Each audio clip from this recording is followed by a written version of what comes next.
ओम शांति। आज हम बात करेंगे बैक पेन के बारे में। So many causes are there जिसकी वजह से बैक पेन होता है। बहुत सारे रीज़न हो सकते हैं और ये समस्या बहुत कॉमन है। हर घर में कोई ना कोई तो ऐसा होता ही है जो कहता है आज मुझे बहुत कमर दर्द हो रहा है।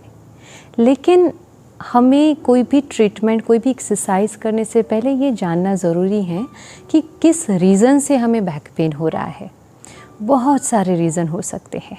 अडल्ट्स में क्या होता है कि बैक स्टिफ हो जाती हैं, कई बार वो बैक पेन में कन्वर्ट हो जाता है, 1-2 महीने तक खींच जाता है, मसल स्टिफ हो जाते हैं, काम करते हैं तो ओके लगता है, लेकिन जैसे ही लेटते हैं तो कमर दर्द की प्रॉब्लम शुरू हो जाती है। एडल्ट्स में ये ज़्यादा देखा गया है। फिर सियाटिका की प्रॉब्लम होती हैं तो भी बैक पेन होता है। डिस्क बल्ज होता है तो बल्ज निकलता है, वो हमारे कॉर्ड को, स्पाइनल कॉर्ड को प्रेस करता है, उसकी वजह से पेन होता है। रेडिएटिंग पेन होता है। कमर दर्द होना, साथ साथ पैरों में भी वो दर्द नीचे उतरता है। कई बार चोट लग गई, गिर गए, ट्रॉमा की वजह से कमर दर्द हो रहा है। गिर जाते हैं, स्पाइन पे कहीं पे लग गई हैं तो कमर दर्द हो जाता है। गिरने की वजह से जो कमर दर्द होता है वो तो थोड़े टाइम में ठीक हो जाता है। आप सिकाई कीजिए, कोल्ड पैक लगाइए, हॉट पैक लगाइए, थोड़ी दिन आराम कीजिए तो वो ठीक हो जाएगा। लेकिन अगर कोई गंभीर समस्या है, कोई ऐसा रीज़न है जिसकी वजह से थोड़ा खींच जाता है कमर का दर्द, तो फिर डायग्नोस करना बहुत ज़रूरी है, क्योंकि डायग्नोस करेंगे तो प्रॉपरली हम उसकी ट्रीटमेंट कर पाएंगे। इसलिए डायग्नोस करना आवश्यक है कि आपको किस वजह से कमर दर्द हो रहा है। ऑस्टियोपोरोसिस में क्या होता है, बोन्स वीक हो जाते हैं तो फ्रिक्शन की वजह से फिर पेन होता है। एक एज फैक्टर होता है, एज फैक्टर की वजह से भी पूरा दिन काम करते करते करते फिर दर्द शुरू हो जाता है, रात तक दर्द बढ़ जाता है, तो ये एक फैक्टर हो सकता है। सियाटिका में तो क्या है, कई बार इतना एक्सेसिव पेन हो जाता है कि खांसी खाते हैं हम, ज़ोर से कोई ऐसी कुछ बोल देते हैं, छींक आ जाती हैं तो भी पेन होता है। तो एमआरआई में बहुत अच्छे से देख पाते हैं कि क्या प्रॉब्लम है एग्जैक्टली, तो डायग्नोस कराना बहुत आवश्यक है। कई बार विटामिन्स की डिफ़िशियंसी है, कैल्शियम की डिफ़िशियंसी है तो भी ये प्रॉब्लम होती है, बैक पेन हो सकता है। कॉर्डा इक्वाइना जैसी जो गंभीर समस्या होती हैं उसमें बैक पेन बहुत होता है। उसमें क्या होता है कि जो स्पाइनल कॉर्ड है ना, वो L1 तक आकर रुक जाती है, इसलिए पेशेंट्स को कई बार यूरिन हो जाता है, पता नहीं चलता, स्टूल पास हो जाता है, पता नहीं चलता। तो ये थोड़ी सीरियस वाली प्रॉब्लम है। लेकिन आज हम जो एक्सरसाइज आपको दिखाएंगे वो कॉमन जैसे बैक पेन हुआ है, अक्यूट है, उसमें आप वो एक्सरसाइज करेंगे तो आपको 15-20 दिन में वो बैक पेन ठीक हो जाएगा। क्योंकि अगर और डीप जाए तो बैक पेन के बहुत सारे रीज़न हो सकते हैं। कई बार स्पाइनल ट्यूमर है या फिर ट्यूबरकुलोसिस होता है स्पाइनल कॉर्ड का, तो so many reasons are there जिसकी वजह से बैक पेन होता है। लेकिन हम कॉमन लेंगे कि कॉमन जैसे बैक पेन होता है, आपने बहुत ज़्यादा झुक के काम कर लिया, आपने बहुत हैवी वज़न उठा लिया और बैक पेन हुआ, चोट लगी और बैक पेन हुआ, तो इन सब वजह से जो बैक पेन होता है उसमें आपको क्या एक्सरसाइज करनी है। सियाटिका है तो क्या एक्सरसाइज करनी है, क्या स्ट्रेचिंग करनी है, आप घर पे खुद से कैसे कर सकते हैं, वो एक्सरसाइज आज हम आपको दिखाएंगे। तो हमेशा की तरह आज हमारे साथ वृंदाबेन है जो आपको एक्सरसाइज परफॉर्म करके दिखाएंगी कि किस प्रकार से हम घर पे बैठकर अपने बैक पेन को एक्सरसाइज से कम कर सकते हैं। तो सबसे पहली एक्सरसाइज जो हम करते हैं वो है SLR exercise, straight leg raise. तो उसमें हमें क्या करना है, एक पैर को मोड़ना है, दूसरे पैर को उसके साथ उठाना है, ऊपर उसके लेवल में लेकर आना है और हमें 1 से 5 गिनती करनी है। 1 2 3 4 5 रिलैक्स। ऐसे हमें 5 बार उस तरफ रिपीटेशंस और 5 बार इस तरफ रिपीटेशंस ऐसे लेना है। तो ये है SLR एक्सरसाइज। दूसरी जो एक्सरसाइज है वो है बैक एक्सटेंशन एक्सरसाइज। तो इसमें क्या करेंगे, हमें दोनों पैरों को मोड़ना है। कोई भी आप एक्सरसाइज करो ना, उसमें कोई जर्क नहीं देना, बहुत आराम से सॉफ्टली करना है। अच्छा, दोनों पैरों को मोड़ के आपको बैक से उठना है इस प्रकार से, और 5 to 7 काउंट करना है। 1 2 3 4 5, रिलैक्स। इसके हमें 5 रिपीटेशंस शुरू में लेने, फिर धीरे धीरे आप एक एक रिपीटेशन बढ़ाते जाएं। अगली जो एक्सरसाइज है उसमें हम स्ट्रेचिंग करेंगे। It's very easy. दोनों पैरों को मोड़ के रखना है, अपने दोनों हाथों से फिंगर लॉक करके हमें पैर को चेस्ट की तरफ खींचना है इस प्रकार, और फिर होल्ड करके रखना है। 5 to 7 सेकेंड्स हमें होल्ड करना है। आपको यहाँ पे थाइस में थोड़ा सा खिंचाव महसूस होगा, और इसके 7 to 8 रिपीटेशंस दोनों तरफ, इस तरफ भी और इस तरफ भी हमें लेने हैं। और उसके बाद दोनों पैरों को हमें एक साथ पकड़ करके दोनों पैरों को स्ट्रेच करना है। आपको ध्यान रखना है जब आप ये स्ट्रेचिंग कर रहे हैं तब आपको हेड लिफ्ट नहीं करना है। कई बार कई पेशेंट्स आगे से भी उठ जाते हैं और उसको फिर नी पर टच कराने की कोशिश करते हैं, उससे आपको फिर स्पाइनल पेन हो सकता है। इसलिए ये सिंपली आपको बस खींच के चेस्ट तक लाना है, इतनी सी एक्सरसाइज करनी है।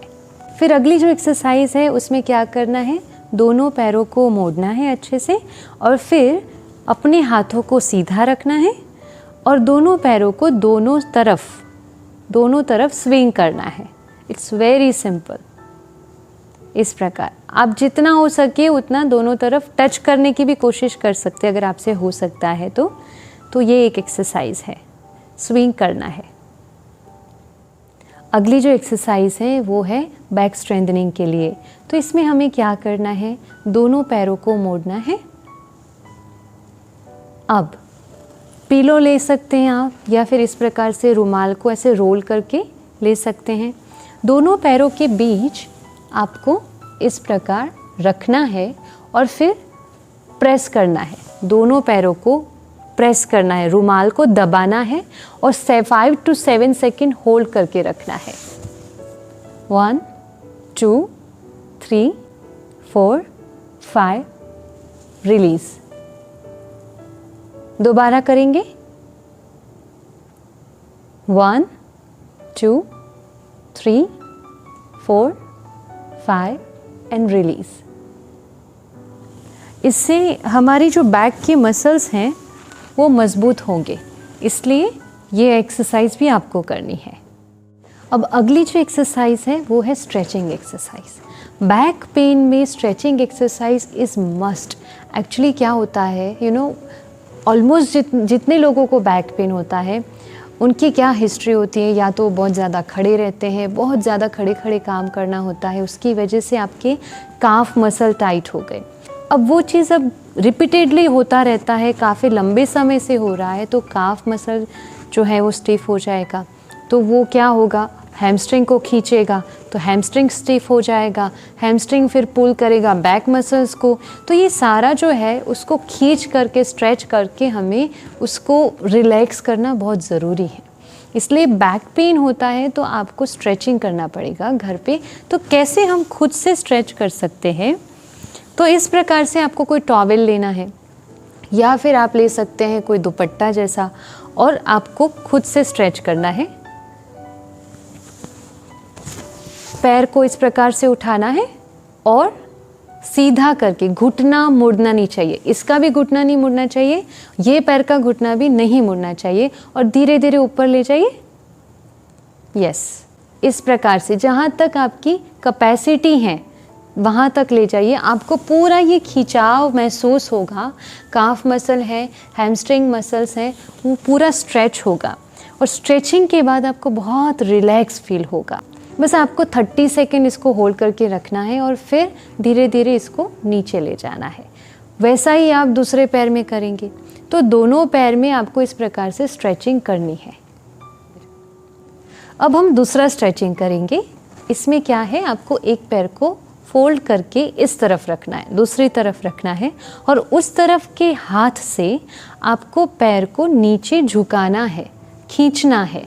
तो क्या होगा, ये जो मसल्स हैं वो आपके स्ट्रेच होंगे, इससे भी काफ़ी आपको रिलीफ मिलेगा। और ये हमें दोनों तरफ करना है, दोनों पैरों में ये स्ट्रेचिंग करनी है। हर स्ट्रेचिंग दोनों तरफ करनी है।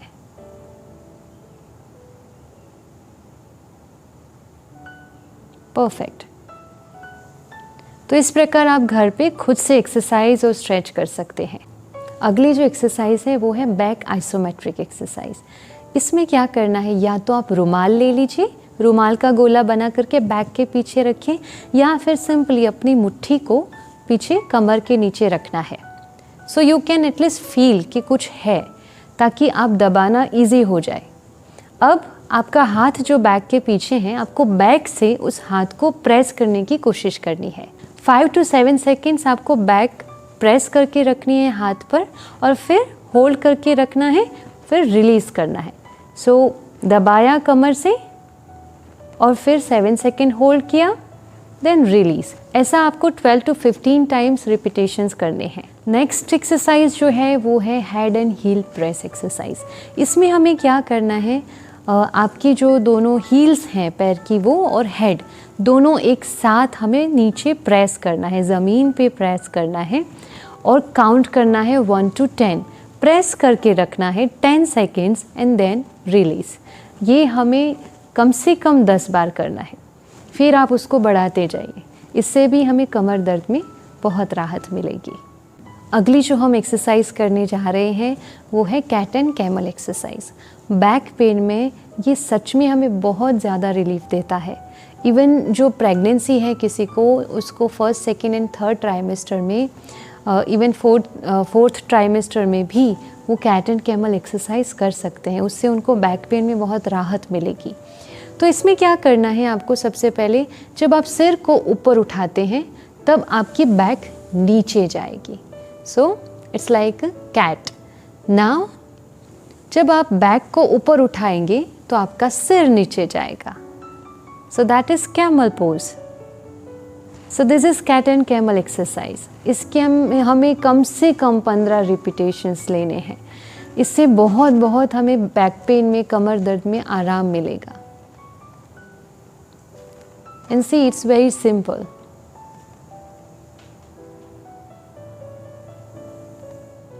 अगली जो एक्सरसाइज है वो है ब्रिजिंग एक्सरसाइज।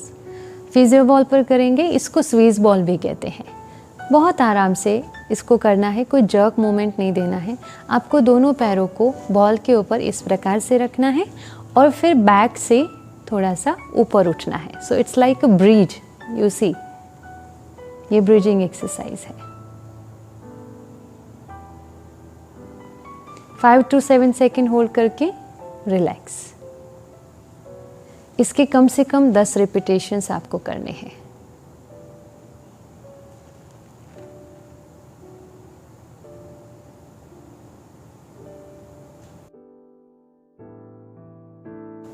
अगली जो एक्सरसाइज है वो भी हमारे बैक की स्ट्रेंथनिंग के लिए है। इसमें हमें क्या करना है, बॉल के ऊपर पेट के बल लेट जाना है। अपने हाथों को सीधा रखना है, नी भी हमारे स्ट्रेट रहेंगे। सिर को थोड़ा सा ऊपर उठा के रखेंगे और एक पैर को उठाएंगे ऊपर। 5 to 7 सेकेंड्स होल्ड रखेंगे और फिर धीरे से नीचे। दोनों पैरों को इस प्रकार से हम ऊपर उठाएंगे, होल्ड करेंगे और फिर नीचे। नेक्स्ट एक्सरसाइज में हम क्या करेंगे, हमें सेम उसी प्रकार पेट के बल बॉल के ऊपर लेटना है। यस। नाउ हमारे ऑपोजिट ऑर्गन्स को उठाना है। उस तरफ का हाथ उठेगा और इस तरफ का पैर उठेगा। बैलेंस रखना है। ये भी स्ट्रेंथनिंग एक्सरसाइज है। सिर को लेवल में उठा के रखना है।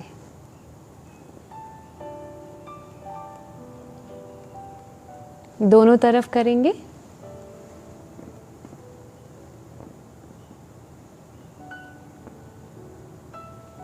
जितना सेकंड्स आप होल्ड करके रख सकते हैं इतना सेकंड आपको रखना है। तो ये सारी थी हमारी बैक एक्सरसाइज। जब भी आपको बैक पेन हो तो आप हल्के से घर में ये एक्सरसाइज कर सकते हैं। स्ट्रेचिंग कीजिए, ठीक हो जाएगा। बढ़ने मत दीजिए पेन को। Now last but not least, a divine healthy tip. जैसे कि हम ये जानते हैं कि अगर हम कोई एक्सरसाइज नहीं करते, कोई प्राणायाम नहीं, व्यायाम नहीं है, शरीर का कोई इतनी ज़्यादा मूवमेंट नहीं है, ओबेसिटी है या फिर सेडेंट्री लाइफस्टाइल है, तो फिर अगर थोड़ा बहुत झुकना होगा, झुक के कुछ उठाना होगा तो कमर में दर्द होने लगता है। लेकिन अगर आप रोज़ एक्सरसाइज करते होंगे, आपकी फ़िज़िकल फिटनेस अच्छी हैं, रोज़ झुक के एक्सरसाइज करते हैं, तो आपको कमर दर्द नहीं होगा। बस यही चीज़ अगर हम अपने जीवन में सीख लें। हम झुकना भूल गए हैं। अपने रिश्तों में झुक जाइए, क्योंकि झुकने से रिश्ते बच जाएंगे। कई बार हम सोचते हैं हम कितना झुके, लेकिन हमें झुकना क्यों है?